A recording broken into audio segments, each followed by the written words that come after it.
Pemerintah melakukan pemutakhiran data peserta penerima bantuan iuran atau PBI BPJS Kesehatan sebagai bagian dari penyesuaian basis data penerima bantuan. Dalam proses tersebut, sejumlah peserta yang sempat dinonaktifkan, sekitar 40.000 diantaranya telah kembali aktif melalui mekanisme reaktivasi.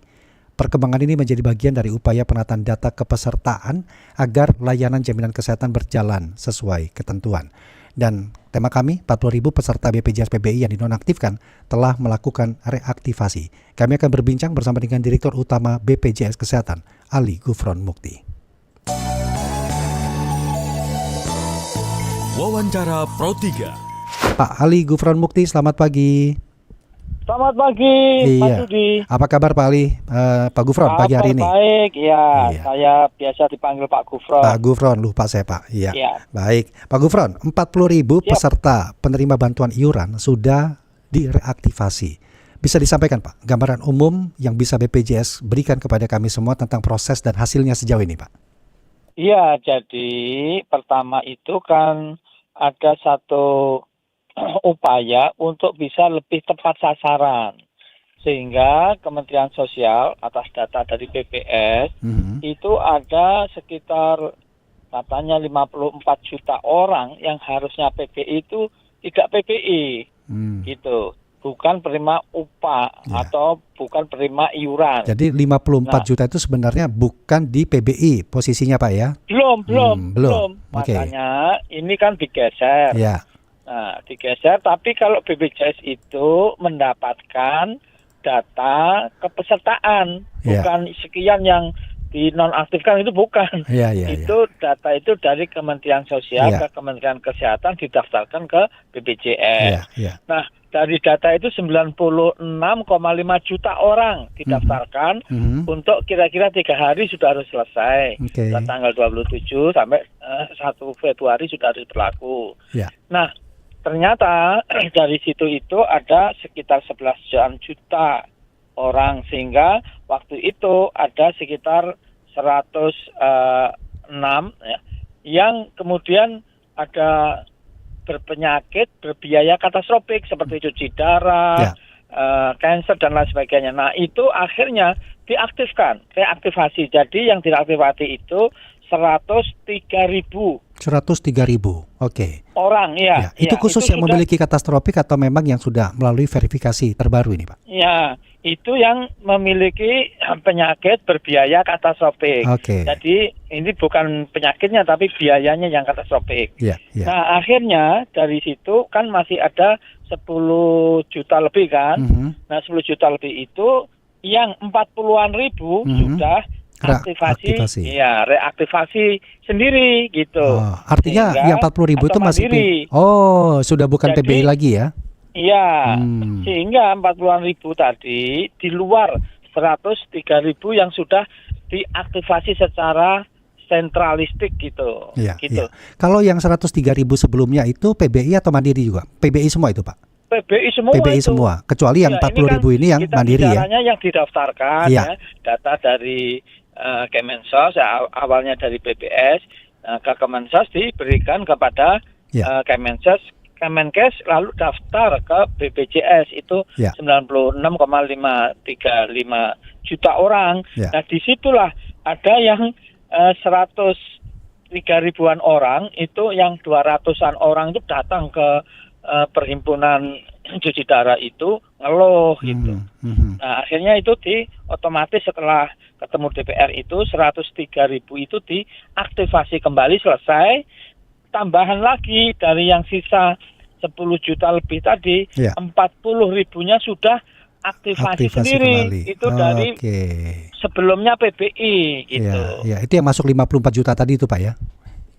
Atau yang salah, yang tidak tepat tadi itu ya betulnya ya sebenarnya ya. Artinya BPJS itu kan hanya menerima data ya Pak ya dari Kementerian Sosial. Ini yang salah, salah kira. Dikira loh saya miskin sama BPJS kok nggak dimasukkan. Bukan, BPJS tidak berhak untuk artinya BPJS itu hanya eksekutor dari data. Oh, data ini masuknya kelasnya kemana. Tadi tidak perlu. Iya, seperti itu kan Pak ya. Nah, Pak, yang ingin masyarakat ketahui, berapa lama nih Pak BPJS melakukan reaktivasi ketika sudah menerima data sejak pengajuan sampai status peserta aktif kembali nih, Pak Gufron. Ya, sekarang ini yang untuk 103.000 orang itu kan diberikan waktu 3 bulan. Mereka BPJS untuk sosialisasi, untuk ngasih tahu dan lain sebagainya itu.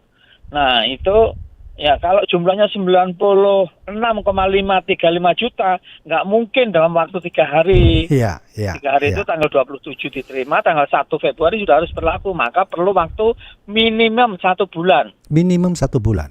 Iya, untuk seluruh Indonesia ya, mengenai kita sudah menerima data, terus diverifikasi, dicocokkan, di ini seluruh Indonesia diceki segala macam itu. Nah, selama proses 1 bulan tadi, minimum 1 bulan tadi, Pak.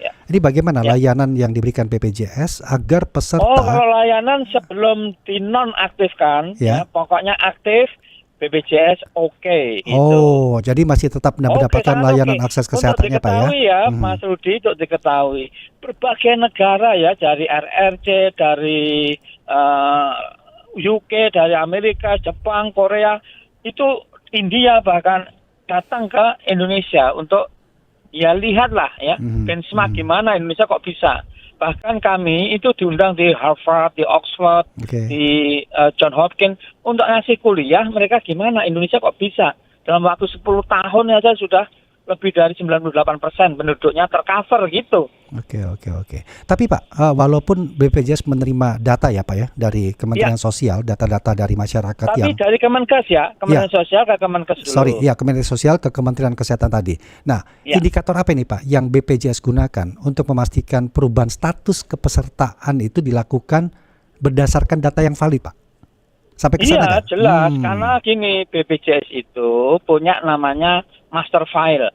Jadi master file-nya itu ada di situ, dicocokkan, lalu dicek, lalu disosialisasikan kayak gitu ke bawah. Gitu. Tapi itu perlu waktu, nggak bisa 3 hari, nggak bisa, nggak mungkin. Makanya kalau ada yang bilang, Anda nggak kerja, nggak ini, itu agak. Jadi ada pencocokan yang dilakukan oleh BPJS walaupun data itu sudah diterima, begitu ya Pak ya? Ada master file-nya tadi yang digunakan sebagai pembandingnya. Oke, baik. Ini tapi biar perlu waktu. Gitu. Agar masyarakat paham juga. Oh seperti itu toh, data saya kenapa nggak masuk ke sini, kok masuknya ke sini atau dinonaktifkan tuh. Nah, kalau untuk BPJS sendiri Pak, bagaimana memastikan peserta ini akan menerima pemberitahuan secara resmi ketika status mereka berubah nih, Pak? Oh, jelas ya. Kita itu begini. Tidak saja hanya WA Blast ya. WA Blast itu kan kita ada nomor-nomor telepon itu. Seluruh pesertanya kan 283 juta. Seluruh penduduk Indonesia itu hampir 98% lebih. Itu punya nomornya. Itu di WA Blast. Kalau ada yang perlu dikasih tahu atau katakanlah punya tunggakan atau apa kayak gitu tuh di Kres. Nah, selain itu BPJS juga kirim surat ke kepala desa, ke kecamatan kayak gitu seluruh Indonesia itu ya, kayak gitu. Tidak hanya itu ya, tentu ya kita kan menerima ada ini ya, orang itu bisa cek di mobile JKN. Oh, ada bisa juga ya. Yang perlu ya. Mobile JKN itu sangat gitu, termasuk pamannya kalau Mas Rudi olahraga setiap hari itu berapa langkah sehari, berapa kalori dikeluarkan, dicatat semua. Ya, bahkan ya tidak hanya itu. Sekarang ini pakai KTP aja seluruh Indonesia bisa ke rumah sakit, antri sambil tiduran bisa pakai mobil JKN gitu. Itu luar biasa, tidak semua negara di ASEAN bisa.